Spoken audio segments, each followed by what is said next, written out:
The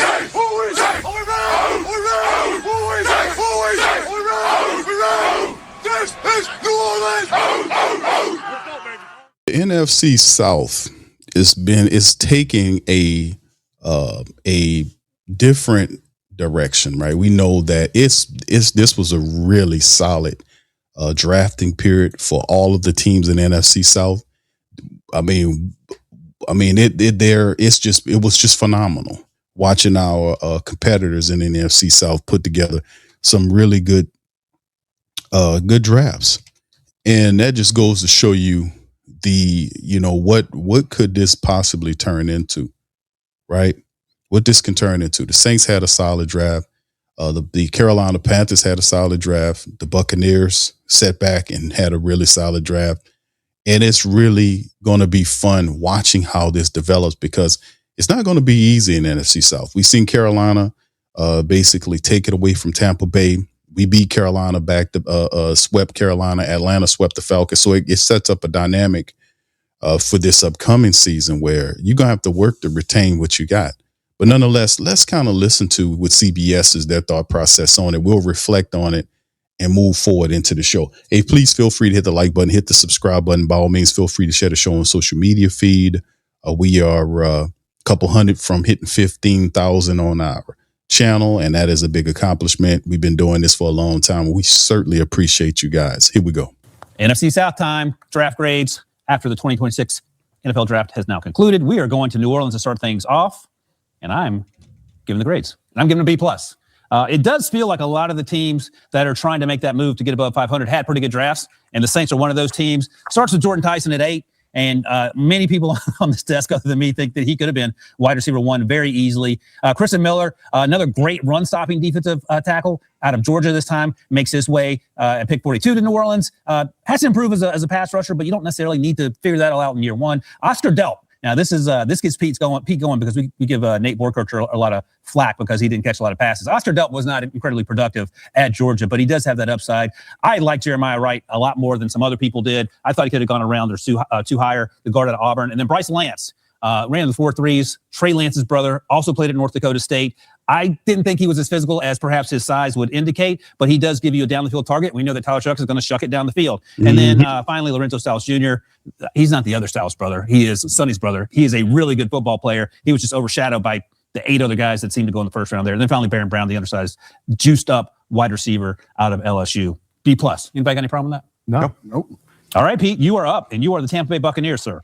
Yeah, and I gave the Tampa Bay Buccaneers a B. I think Reuben Bain's a good pick for them at 15. He's going to give them some really nasty pass rushes on a team that needs that in the worst way. Then you come back and get Trotter. I mean, Levante David's gone. You need to get another one. Let me reverse the game on that.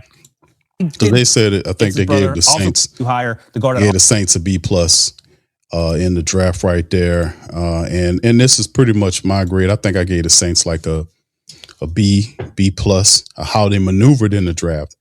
Because it's not just what they picked, it's how they were maneuvering and thinking and doing. And this is another year in which the Saints really used, if you think about it, they were very genius.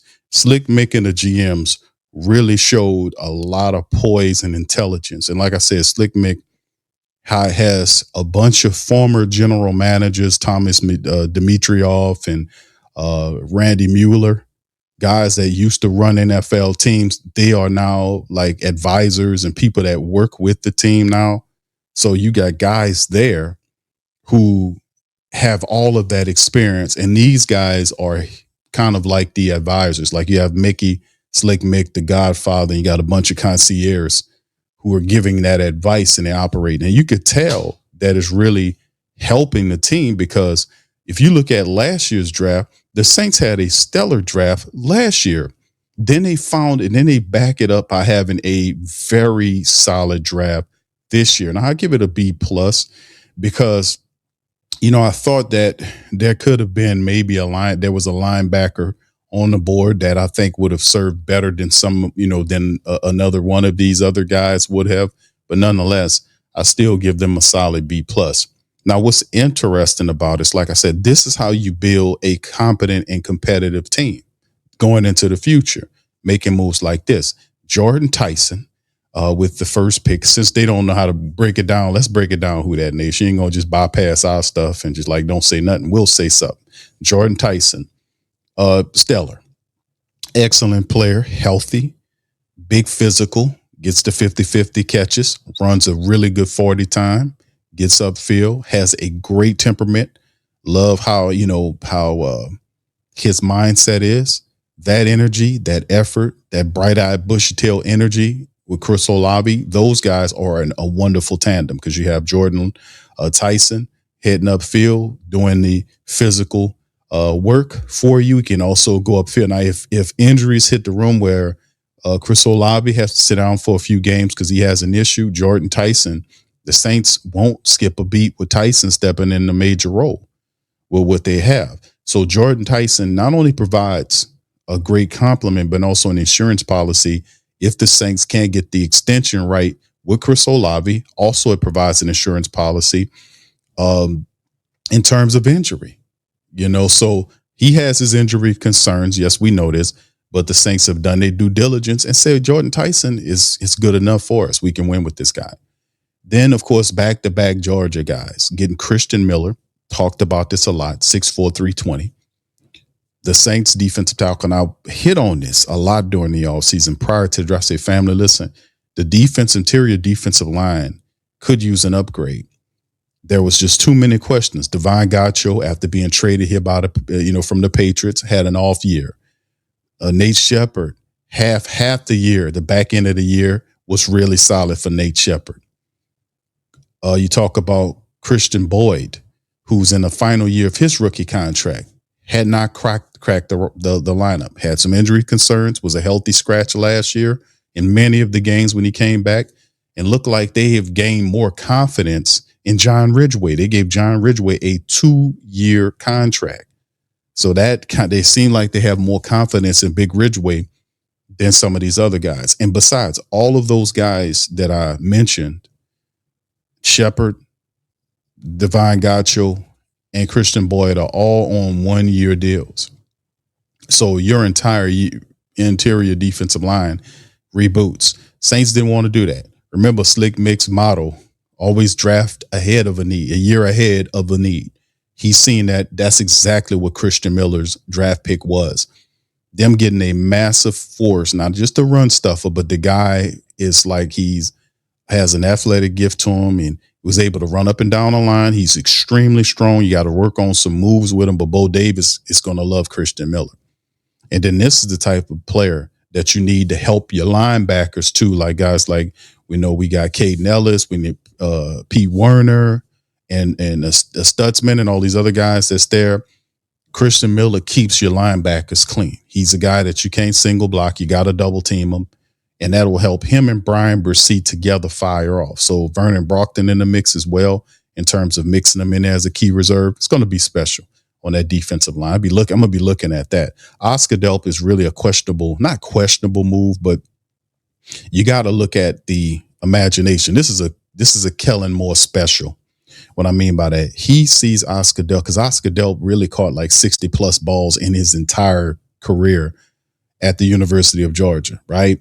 But looking at Oscar Delp, how he's positioned, I'm not going to say he'll be like Bowers from the Raiders because that's a total different dude.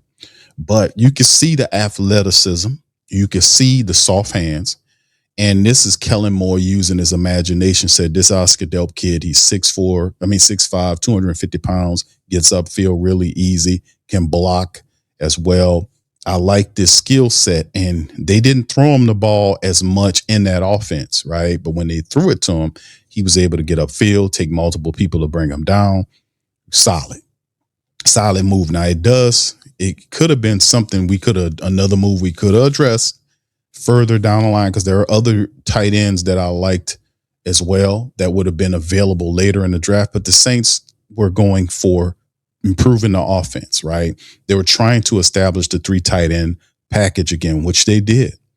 You got Juwan Johnson, you got Noah Fant who signed on a 2-year deal, and now you got Oscar Delp. Their 3 tight end packages back, and that's something that they can use in the red zone with all of those guys being big physical targets, right? Love, the solid. I can see that. I can respect that. Then they go back to the offense. with the next 2 picks. Jeremiah Wright, the big offensive lineman, is a massive space eater. He gets the label of being a run guard, like a run grade guard, just a road grader. He can do that. But if you look at the film on Jeremiah Wright, you can see him moving his feet and blocking and pass pro. He's a lot better than people give him credit for.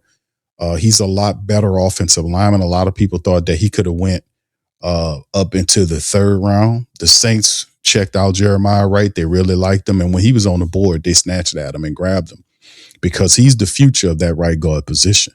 A lot of people see him as developmental, which is fine, but watch how he puts pressure on the right guard position. And Cesar Ruiz has an issue there. You're going to see Jeremiah Wright put pressure. And trust me, the Who Dat Nation will be staring and paying attention to the right guard position. Remember, a couple of years ago, we were looking at the left tackle position or looking wherever Penning was, and there was a piercing heat on Penning.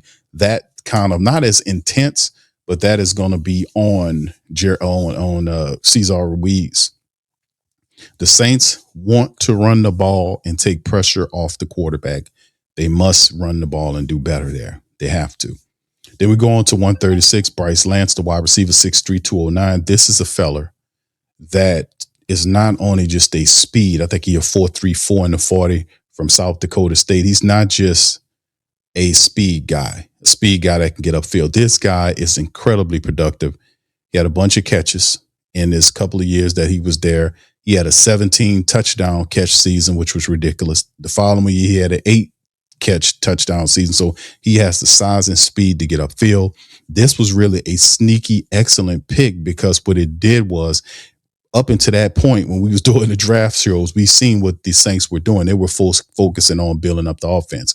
You get Jordan Tyson, you had Bryce Lance, Oscar Delp, and Jeremiah Wright. The Saints building up that line for Tyler Shuck. They're building up the offense around Tyler Shuck. They're giving him the weapons, explosive, productive people that can help them take the next leap. And the Saints offense, especially in the wide receiver room, lacked big wide receivers with speed and productivity. We lacked that. A lot of these guys that we had in the room were guys that were holdovers or leftovers. I ain't gonna say leftovers, but guys that were left from the prior administration. You look at it, and we'll break this down in our wide receiver special show a little bit more, but this is just one of the graphics that kind of emphasizes the point that size and speed was needed. So what did they do? They get Jordan Tyson, big physical wide receiver. Kellen Moore traded for Devine Vele from the Broncos and Sean Payton. He drafted Bryce Lance, brought him in here. He got Barrion Brown, who we'll talk about momentarily, and traded for Jalen Polk as well. So a lot of these in Trey Palmer, he claimed Palmer off of waivers, and he was hurt as a potential return man speed demon. But guys like Mason Tipton, Bub Means, Kevin Austin Jr., and all these other guys, they also signed Moose Alford. They're reshaping this room and bringing it back to what it's supposed to be. So it's interesting, but that was an excellent selection. Then we go down to Lorenzo Styles Jr., the cornerback, 6'1", 195, the brother of Sonny Styles, the fantastic linebacker. And at first they had Lorenzo listed as a safety, and the Saints see him as a corner. They see him as a cornerback, not a safety. And we've seen unofficial depth charts where they have him listed in the nickel back role. So we'll see how it looks. And as we get close to the season, we start seeing where these guys will fall. But he's a phenomenal athlete. This guy is. Now, he's a decent tackler, but from picks 172 on down were special teams moves. Lorenzo Style is a hell of a special teams player. He also can punt and kick return. He has some experience with that as well. And for Ohio State, he's the fastest Saint on the team. I think he runs a 4.27 or something like that. He's the fastest Saint on the team, blazing speed. And the Saints smartly, people like, Q from 172, those were special teams gets because these guys will help you special teams. They will empower your secondary. They add more speed and size. So not only is he has the good size at 6'1", 194, but he also has the speed to go along with it to help your special teams. Remember, that's another part of this too, is that the Saints wanted to address all three aspects of the team: the offense, defense, and special teams. So they got that. And then 190, Barry and Brown. Well, hold on, before I jump to the Barry and Brown pick, what's not mentioned here is the fact that, there was a trade situation that occurred with one of our 5th round picks. And that was the case here, as you know, along with the Bryce Lance pick. We had another 5th round pick. We had 2 5s. That 5 went to getting Tyree Wilson. So the Saints tried to get Thibodeau. We did the show. You guys are here soon about Thibodeau and the connection between him and what the Saints, according to Thibodeau, said. Excuse me, not Thibodeau. Clavion Chasen. I'm sorry, Clavion Chasen. What Clavion Chasen said about what the Saints offered him, in terms, and he turned it down to take a 1-year deal at $11 million to go to the Commanders. But the whole situation was the Saints pivoted from that. They wanted to give the Giants a 4th round selection for Clavion Chasen. The Giants bucked at it. Later on, they, of course, let him roll, and then he was able to sign with who he wanted to. The Saints then approached him again to take a 3-year deal. He turned it down to go 1 year to bet on himself with the Commanders because he did not believe the Saints would be in contention. He thought the Commanders was ahead of the progress than the Saints. And we'll see. We'll see how that all works out for him down the line. But the Saints then pivot to go get one of their 5s to go get Tyree Wilson, the 6'5", 260 plus pound edge rusher from the Raiders. This is his 4th year in the league, got like 12 sacks, and Bo Jackson and others are looking to unlock him in that reserve pass rush role. He has the gifts, the size, the speed, the athleticism. Is just unlocking him here. And that would be so cool because we'll see with him and working with Chase Young, the Saints, Cam Jordan helped and Demario Davis helped, and the coaching staff helped unlock Chase Young. No other people. Chase had the size, the athleticism, but Cam them help unlock them. And then you'll see can Chase Young and others in our coaching staff, Coach Bo, Coach Jay Rogers, the edge coach, or the pass rush coach, can they unlock Tyree Wilson as well? But it was just cool how the Saints worked this draft, getting the guys they need, and then not seeing a pass rusher that they wanted in that place, but giving up a 5th round pick to get Tyree Wilson, and got Tyree Wilson and a high 7th round pick from the Raiders in return. That was really awesome. And that allowed the Saints to get, another player. So after they were able to get Lorenzo Styles at 172, they then pivoted to get LSU guy and Barry and Brown. We thought they would go with another LSU guy, linebacker, Harold Perkins. They did not. They went with Barry and Brown, who is a speed demon. Once again, picks 172 on to 219 are special teams picks to build up your special teams. And that's what they did. Getting Lorenzo Styles to help out in special teams, and then Barry and Brown, who's a phenomenal punt returner, returned like 6 or 7 punts, kick returns rather. He's just special in that regard. He was also not just a speed guy. He's also a very productive wide receiver. At 3 years with Kentucky, 1 year with LSU, his productivity speaks for itself in the SEC. This is a big play, a wide receiver that'll take your top off on the defense, and he's just fearless. He's fearless. Love this kid.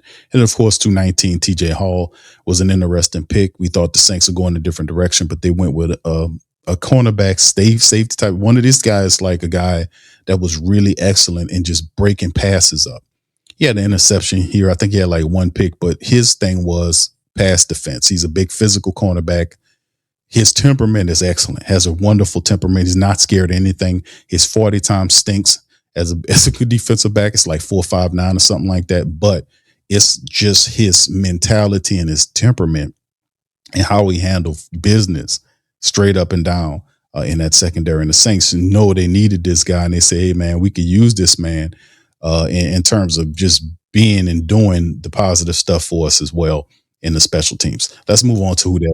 All right, Pete, you are up, and you are the Tampa Bay Buccaneers, sir. Yeah, and I gave the Tampa Bay Buccaneers a B. I think Ruben Bain's a good pick for them at 15. He's going to give them some really nasty pass rushes on a team that needs that in the worst way. Then you come back and get Trotter. I mean, Levante David's gone. You need to get another linebacker. It makes sense. Ted Hurst can go. You lose Mike Evans, you get a big physical receiver. That works. Keontae Scott's a good football player. Probably a little surprised he fell down here. Then you get the tight end. I want to talk about the tight end. You love that guy. That kid is a mauler in the run game. You've been talking about him for months. You want to talk about somebody who'll block?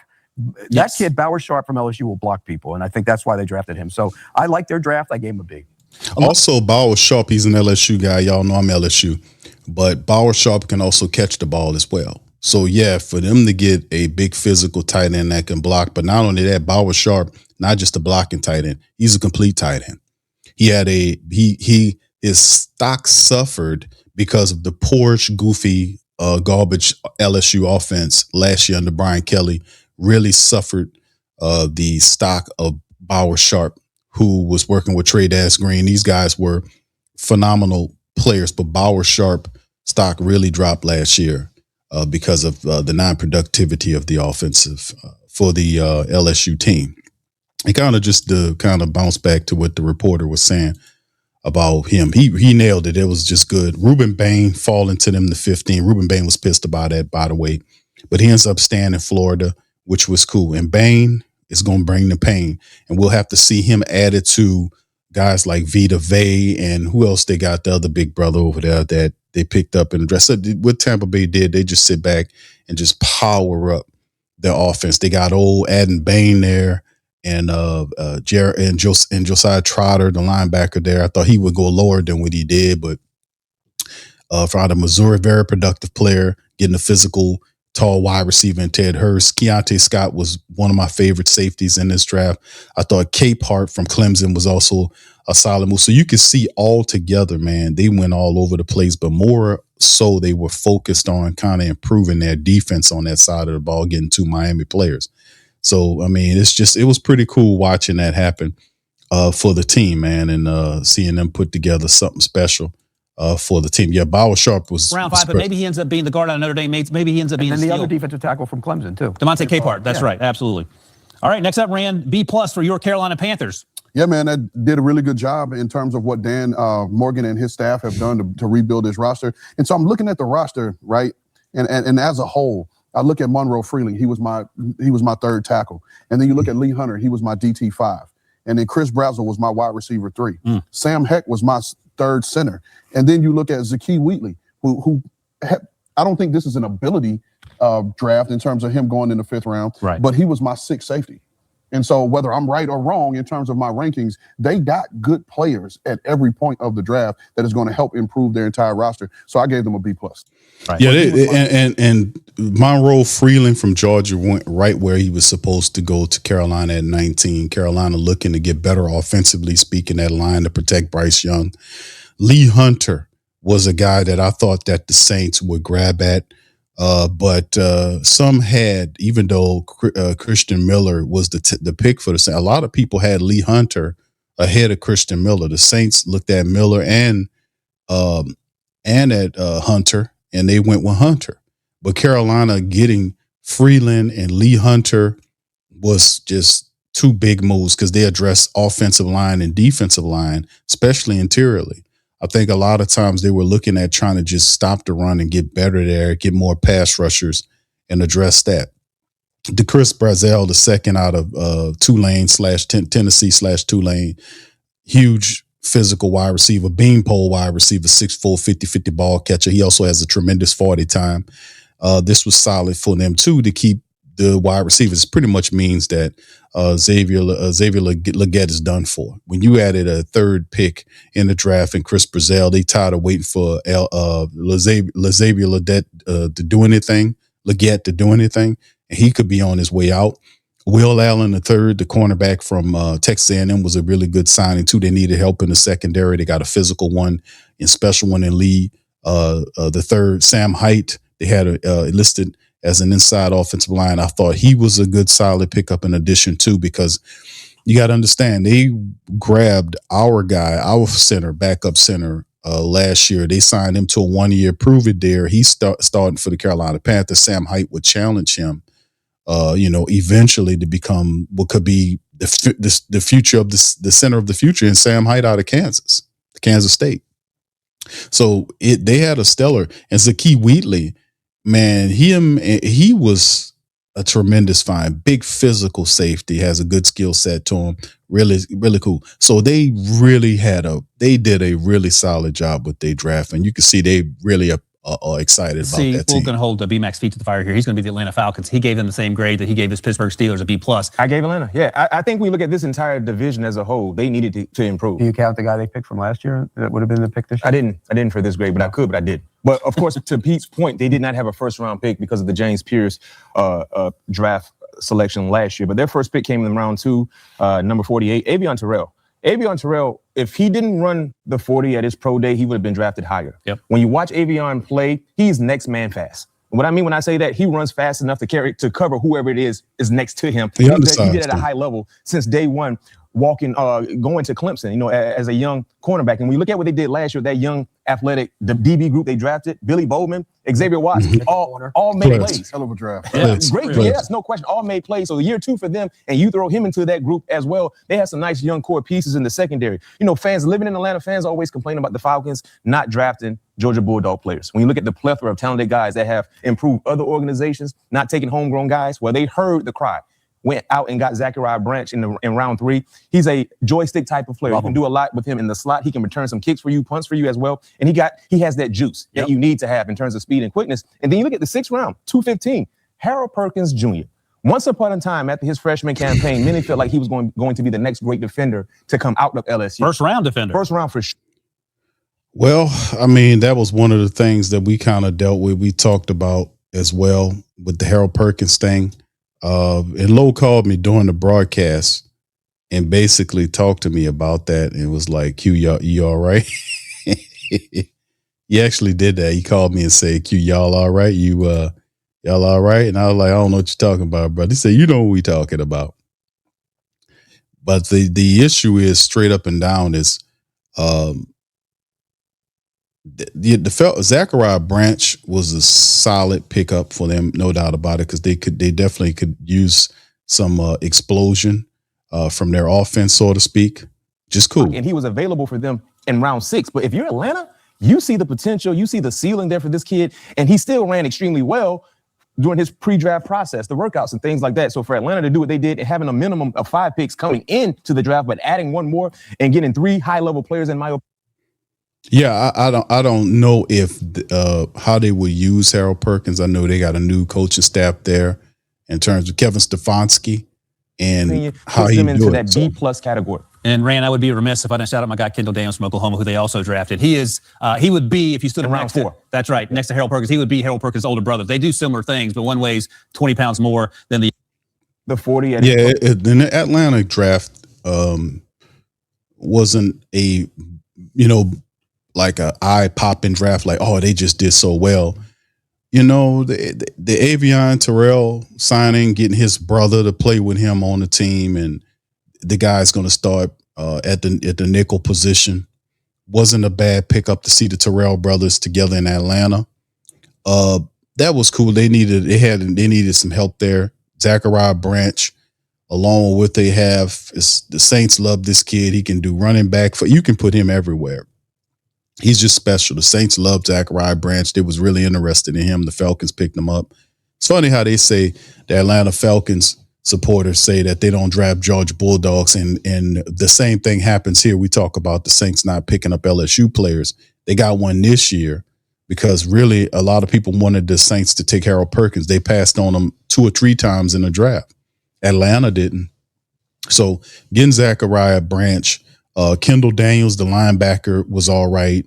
And then you talk about Harold Perkins at the linebacker. Antario Thompson, the defensive lineman, was also a solid pickup. Nothing exciting there, but the Harold, what really made their draft exciting was the Harold Perkins signing with 215, or the drafting of him at 215, and how they'll utilize him in that defense. That will be interesting to see how they do. So the Falcons kind of looking at some stuff and trying to see if they can put it together, man. But nonetheless, you got to like what the NFC South is doing as a whole. I think a lot of people are really excited about their teams going forward. Let's listen as out. well. And he has that juice that you need to have in terms of speed and quickness. And then you look at the 6th round, 215, Harold Perkins Jr. Once upon a time, after his freshman campaign, many felt like he was going to be the next great defender to come out of LSU. First round defender. First round for sure. The injury happened and they moved him around and it really hurt his draft stock. And he was available for them in round 6. But if you're Atlanta, you see the potential, you see the ceiling there for this kid. And he still ran extremely well during his pre-draft process, the workouts and things like that. So for Atlanta to do what they did and having a minimum of 5 picks coming into the draft, but adding one more and getting 3 high-level players, in my opinion, puts them into that B+ category. And Rand, I would be remiss if I didn't shout out my guy Kendall Daniels from Oklahoma, who they also drafted. He would be, if you stood In him round next to, 4. that's right, next to Harold Perkins, he would be Harold Perkins' older brother. They do similar things, but one weighs 20 pounds more than the other. So they got both for a pretty good price there on day 2. I agree. They actually have drafted well the last few years. They just got to figure out the quarterback situation. And if the guy, I wouldn't know. I mean, last year's draft, what they picked up with some Pierce and the rest of them guys last year, loading up with the linebackers, those guys were productive. Them getting help in the secondary, adding speed and versatility. I think after last year's on the field. I mean, if he's on the field, that's a hell of a... Add speed and versatility to the defense, but a lot of things hunt the Atlanta Falcons moving forward. The draft was fire in terms of that. It was a solid draft. It wasn't the best draft. I think they probably had the weakest of all of the drafts in the NFC South. Carolina draft was a really, I think the Tampa Bay, if I have to not be so biased, I think the Tampa Bay draft was a 3-way tie. With us, I think we had a really solid draft. I don't see an A draft for none of these teams, like an A draft, but Tampa Bay, Saints, Bucks, Panthers all had really solid drafts. Tampa Bay Buccaneers just laid back in the cut and let guys fall to them. They got a lot of really good players. We got to see how Coach Bowles get them involved in the team moving forward. Really big. It's just solid drafts all the way around. I think Atlanta was the least there. They got some good players in the draft, like we mentioned, Perkins and Terrell and Zachariah Branch. The other 2 guys were all right as well. But yeah, I have to give it to overall, the NFC South is coming. The level of competition, they're building up again. And we're among the top builders in the NFC South, man. The Saints very well can transition from worst to first very fast, depending on how they can get all of this talent into and move them positively into the team with the least amount of restriction or resistance. Are these Saints players that fit the scheme and mindset of the team, period? If they can get that to happen and move these guys, and based on some of the RAS scores that they had, man, it's very intelligent players, man. That was a big part of it, man. Grasping the concepts and moving into it as fast as humanly possible. Who that say they gonna beat them Saints? Who that? Who that? Who that say they gonna beat them Saints? Who that? Who that? Who that say they gonna beat them Saints? Who that? Who that?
Whether you're catching up on Saints news at Jackson Square, checking Pelicans scores in the Garden District, or staying updated on LSU while grabbing coffee in the French Quarter, there's one place that keeps you connected to everything that matters in our city. From Bourbon Street to the Superdome, from Preservation Hall to the Riverfront, New Orleanians are staying in the know with the WhoDatDaily.com. Your daily source for Saints, Pelicans, LSU, and all the sports, music, and culture that makes our city special. At work downtown, at a game in the Dome, or just relaxing by the Mississippi, wherever life takes you in the Big Easy, you can stay connected. Because when you're from New Orleans, you don't just live here. You stay in the NO. That's stay in the know. Visit the WhoDatDaily.com and never miss what matters most to Who Dat Nation. Stay in the NO. Welcome to the Pro Shop, where we create authentic NOLA-inspired clothing for men, women, and children. From Saints jerseys to Pelicans gear, everything's crafted right here in New Orleans. Whether you're shopping the Pro Shop, the Pel Shop, or the Pro Shop Kids, we've got your whole family covered with genuine merchandise that represents our city's spirit. Check for links in the description section below or in the chat.